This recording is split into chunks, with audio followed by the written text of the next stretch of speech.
United Nations need to increase its advocacy, highlighting the performance, the potential and possibilities that cooperatives bring to the world as a unique alternative development model. I think following up on the year 2012 being named the Year of Cooperatives, where a lot of awareness was heightened around the world, that need to be sustained.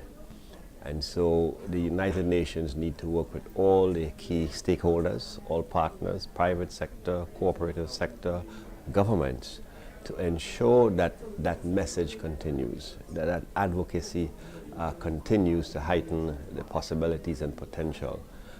And I think on a global level, it's important for the UN to engage with member states about creating appropriate environments for co-ops to work within the countries.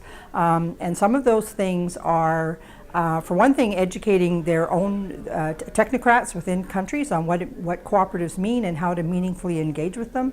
The other is encouraging member states that when they're looking at co-ops to really look at them as development partners, not vehicles for development. And that means that you need to work with co-ops at all levels. You need to work with them at primary levels, secondary levels, tertiary levels, and support those networks and support the engagement of co-ops to network outside the co-ops. First thing is to promote education at the elementary, secondary, and post-secondary level. You need to promote education. That's the first thing.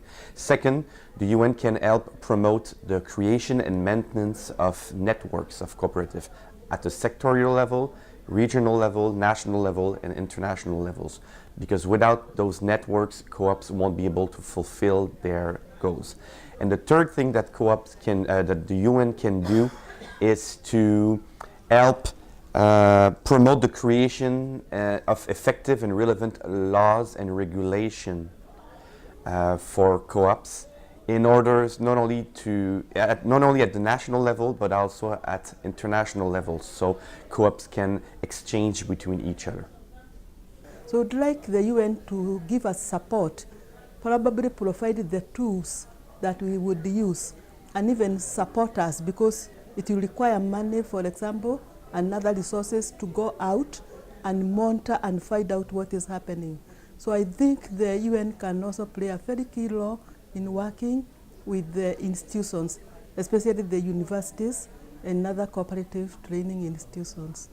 I think that international organizations like the United Nations, like the FAO or the UN DESA, they can help establishing this linking function. They can help providing training, they can do policy advocacy, what they already do.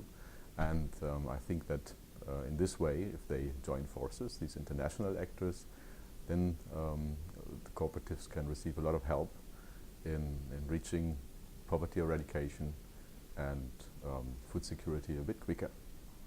The way in which the UN can work with cooperatives is simply that there are common areas of interest. For example, youth and employment creation, women, more marginalized group.